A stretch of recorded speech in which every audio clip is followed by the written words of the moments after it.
You can always take the easy way out and give up. But real strength comes when you decide to keep pushing forward, no matter what the circumstances are.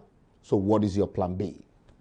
Let me start by asking, why did the president, his vice, and most of our senior government officials not attend the burial ceremony of the late Chief of Army Staff, Lieutenant General Ibrahim Attahiru, and his entourage that died in that ill-fated crash? Instead, some governors attended the wedding ceremony of the son of the Attorney General of the Federation, Abubakar Malami. I fear we no fear our leaders, Shah.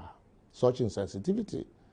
How do you expect our troops or any Nigerian to be patriotic and put their lives on the line when the Chief of Army Staff who died in service is buried without honor and their families left standing alone in pain, grief, and despair without the president and his government standing there with them to give them hope during interment?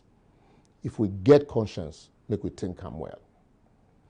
I salute the gallant officers and men of our military who are daily laying down their today for our tomorrow by saying, may your labor never be in vain. But frankly, I want to ask, as these Air Force flights are falling down like ripe mangoes, can we vouch for the state of the remaining aircraft on our fleets?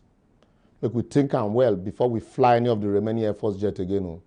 Even as investigation they go on for this last one, make we also investigate the state of the existing one, since we don't hear anything about the February crash again.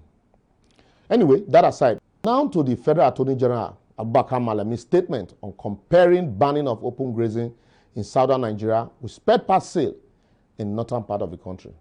Well, what can I say? I don't get anything to add to the response him don't get from many eminent lawyers, including senior advocates and scholars. My only problem as a lawyer be say, shame they catch me to even believe, saying as senior advocates and the Federal Attorney General yarn that kind dust off me completely. I've been at the unity of the Southern governors, they confuse them. Anyway, he's lucky that President Buhari is not aware of that interview. And I don't even think the president is aware that he's still the Attorney General. Otherwise, the president don't sack him for adding fuel to the already burning fire. But finally, let me leave Malemi and his many gaffe to the recent statement by the General Overseer of the House on the Rock, Pastor Paul Adefarasi, someone I have high respect for.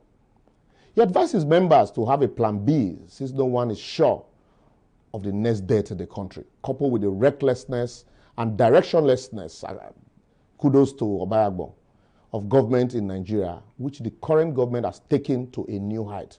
Awesome advice, you would say. However, since Pastor Paul made that statement, jumping on a next boat or plane to jet out of the country has suddenly become the plan B of most people in Nigeria, including those that hitherto didn't see the need for it, because a pastor said it anyway. But let's wait and think for a while before we all decide to run away from our fatherland. Let me ask this basic question.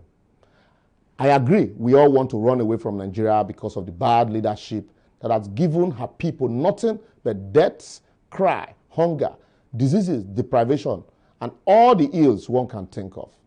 I also thought about running away too, until an Englishman told me, you can't be a king in another country but yours. So if we all run away, who will rescue our fatherland from these bad leaders and the bloodthirsty vampires invading our country today? What will our children say of us in the future? That we ran away with our tail in between our legs from our responsibilities instead of standing and fighting for our freedom like our forefathers did during the colonial era and gain independence, or like our fathers did during the military era and better this new democratic dispensation? Are we going to run away to Canada and America where their citizens stood their ground to liberate their own, whilst we leave ours to irresponsible leaders, terrorists, bandits, and killers?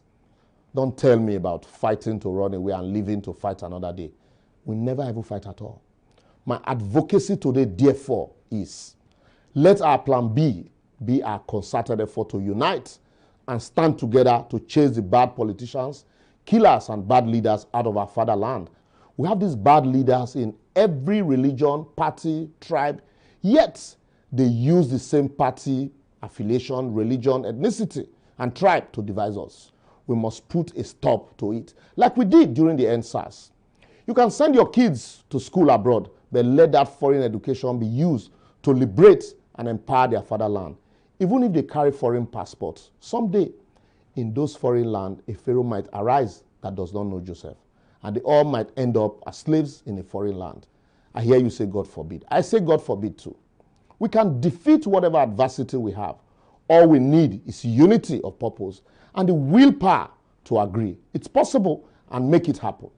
I tell you, our political leaders will respect us and our decisions thereafter. See common unity of Southern governors and the jitters everywhere. If we can unite in the same way against the same governors, presidents, lawmakers, and bad leaders in this country, not by destroying the existing infrastructure, but through purposeful engagement and massive electoral participation, bad leadership and its attendant consequences can be addressed in this country. I choose to stand in unity and let no tribe, tongue, or religion divide me from those Nigerians that share a common good goal and purpose for Nigeria with me, without fear or favor. For if we use our various social, ethnic, religious, and political platforms to mobilize the collective human resources and strength of Nigerians, irrespective of tribe or tongue, no army of militants, killer headmen, Boko Haram, bandits, or bad leadership can defeat us. That is my plan B. I don't know about yours, but choose carefully, as waiting sweet today, feel bitter tomorrow. If you like, ask Israelites when go Egypt for Bible.